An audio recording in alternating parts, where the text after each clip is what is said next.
Attention all international healthcare professional. The NHS has just reviewed new sponsorship routes for you to be able to work in the NHS. This route would definitely secure your roles in the NHS. So do you want to know what they are? I'll be revealing all this to you.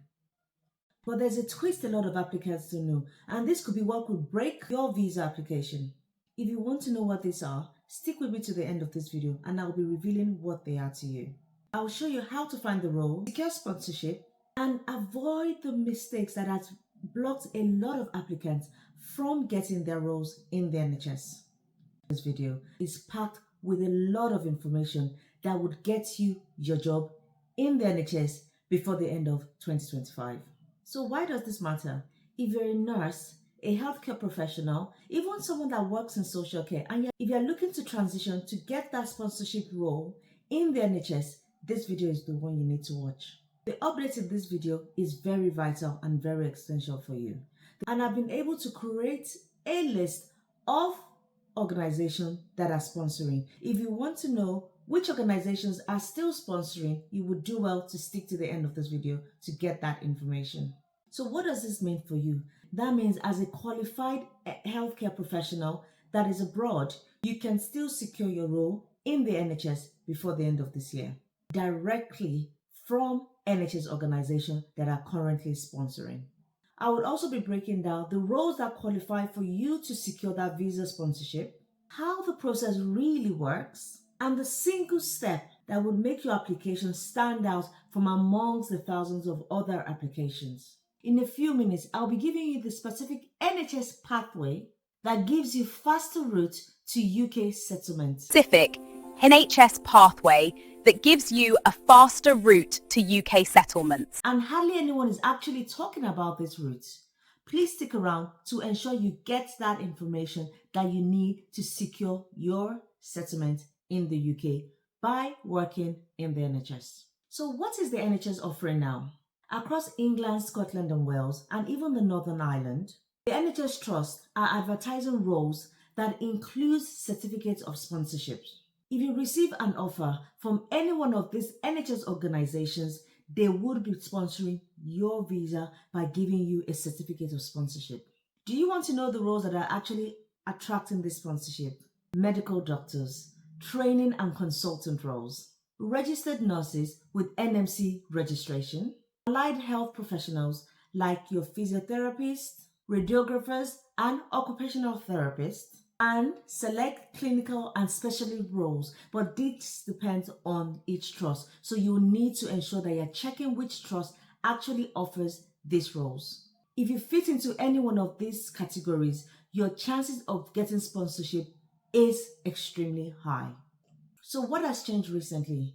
I believe you're aware that in October 2025, the UK government brought out new rules that tighten the ways for you to be able to get your certificate of sponsorship. This means that international recruitment has become a bit more harder for you to get roles in the UK. This is especially more for those entry-level care roles that was so much easier back around 2020 when the UK borders was open for a lot of healthcare professionals to come to the UK as care workers. Sponsorship is now reserved for skilled workers and registered positions. If you're a qualified professional, this is the time for you to apply because you are more sought after than people on entry-level roles. But you will need to ensure that when you're making your application, your supporting statements and your documents are rock solid to ensure you stand out amongst the crowd. What visa routes are there for you to be able to apply for roles within the NHS? The NHS typically now only advertise two types of visa routes. These two routes are the first one, the health and care visa. This is for registered and skilled workers. This is for medical and clinical staff. Then the second visa is the skilled worker visa. This is for broader NHS and administrative staff. So don't feel as if all the roles within the NHS are only meant for medical people. Skilled workers for administrative roles are also eligible to be sponsored within the NHS. So dust off those CVs. If you get a job in the NHS, you will either need to get either one of these visas. This visa includes certificate of sponsorship, which you would get from your employer. The typical timeline for this one is you get your job offer, get your COS, you apply for your visa, you travel to the UK, you start your job. This process really should take between 8 to 16 weeks. I would always suggest that once you start applying for your roles, start getting all your documents ready. That includes the police check, all your documentation in terms of your certification, your GMC or NMC registrations, your IELTS or OETs certificates, verified qualification, and UK style CV. Make sure you're getting all these things ready once you start applying for jobs, and especially once you've been invited for interviews. Start putting all this paperwork together to ensure that there is no delay, especially when applying for your visa. There are so many hidden pitfalls that people tend to miss when trying to secure roles within the UK, and I don't want you to miss them. There are 3 main ones I would definitely want you to consider when you're trying to apply for roles within the NHS or even within the UK when trying to look for organizations that offer sponsorship. The first thing you need to look out for is their sponsor license still valid. You can check for organizations that still have valid sponsor license through the UK's recognized Home Office sponsor license list. The second thing that you need to be aware of is the traveling cost expenses. So there are some trusts that offer sponsorship relocation allowances. So you need to make sure that if the cost, there will be, I believe there will be loads of costs associated with you relocating from your country to the UK. So you need to check with that trust that you're coming to work for if they offer relocation packages. The third pitfall that you need to be aware of is not every visa leads to a settlement. It's not all visas that you get that would definitely lead to a settlement. So you need to be sure of the visa that you're getting that is attached to that certificate of sponsorship. So you need to be aware that the longer or the more specialist your role is, the more chances that would lead to your indefinite leave to remain status. Knowing all these 3 things helps you from being disappointed and also helps you with you making up your mind and ensuring that the decision you're making when coming to the UK is the right decision for you in terms of the fees and the expenses that come with this relocation. So please be aware of that. What is the action plan that you need to take with regards to all this process? There are 5 different action plans that I want you to be aware of when thinking about sponsorship. The first one I need you to be aware of is for you to search smart. Go to the official NHS website like NHS Jobs or Track Jobs. I will put those 2 links in the description of this video for you to ensure that you are going to the right links to look for jobs, and make sure that you are explicit when looking for your search in these 2 websites. Ensure you are looking for sponsorship. This will help you narrow down the list of trusts that are currently still sponsoring. The second action is get your documentations ready. So your IELTS, OETs, transcripts, references, police checks, once you get that offer, to be able to submit on time. The third action that you need to ensure that you're taking is tailor your CV and your statement to the person specification that each of those jobs that you're applying to require. Do not make generic applications. Ensure that your person specifications are read properly and the supporting information that you write in your application answers the person specification. I've done a couple of videos and I've even done some collaborations on my channel where I've talked about writing the perfect supporting statement. And a lot of questions have also been asked recently about supporting statement. I will link those videos in the description box for you to be able to go back and refer to them to ensure you're putting the best foot forward.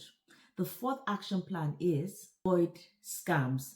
There are loads of people that are falling into scams for people offering them certificate of sponsorship without jobs. Please don't fall for these scams. Legitimate organizations would not ask you to pay for certificate of sponsorship. Each of those legitimate organizations, you can check their list on the official government website, would be able to cover those costs themselves. So please do not fall for these scams where they've asked you to pay exorbitant amounts of money for the certificate of sponsorship, especially when they don't even offer you a job at the end of the certificate of sponsorship. Please don't fall for the scams. The fifth action plan of following up with HR politely. Please always email HR about your visa sponsorship, especially once you've made that application. If that organization have put it on their website that they offer sponsorship, once you submit your application, follow up with HR politely by asking them about visa sponsorship, relocation expenses, and the timeline with regards to that application. This helps you plan properly and ensures that you're ready once everything goes through for you to relocate as quickly as possible. If you follow these 5 steps, you'll be ahead of a lot of applicants in the same shoes as you are. Before we wrap up, I'm going to be giving you the main reason why a lot of NHS applications fail. And I'll be letting you know how to fix it so you don't fall into that trap. Please don't miss the next bit of this video. So how do you ensure that you don't fall into the trap of not getting shortlisted for your application? Ensure that your supporting statement is aligned to the person specification. It's not about experience, it's how you put your evidence in your supporting statement that sets you apart from your peers when the shortlisting manager is reading that supporting information. Ensure that your evidence is clearly stated in your supporting information when you're writing it.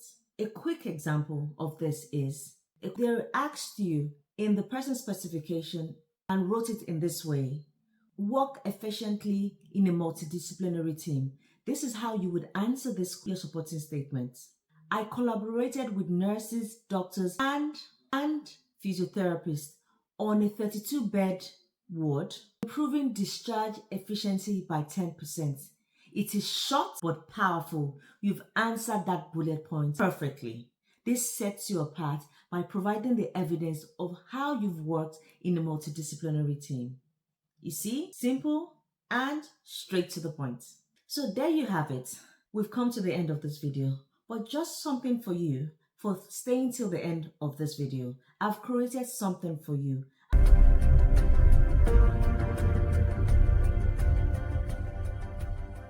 An NHS Job Application Toolkit. This is a creation on my own, not affiliated with the NHS in any way.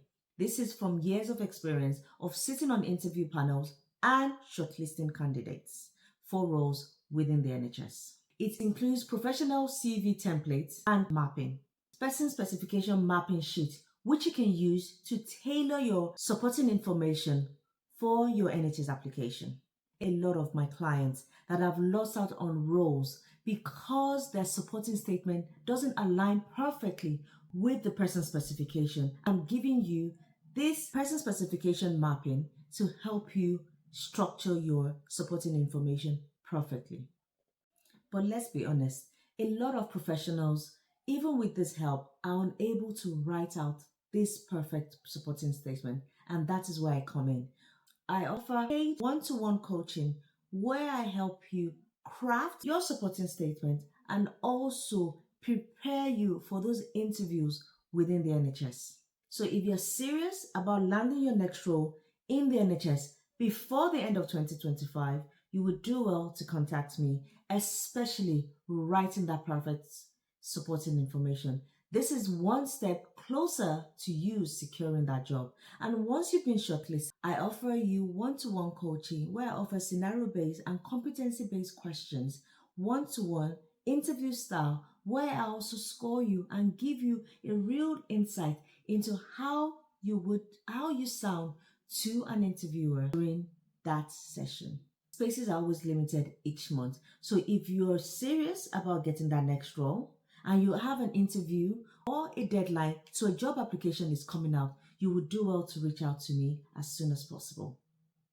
Don't forget to download the free toolkit in this video, subscribe to my channel, share, like, and comment as well. I'll be looking out to hear from you all in the comment section. Until next time, where I bring you more insight into the NHS, big secrets of how best to land your roles in the NHS. I look forward to seeing you soon. Bye.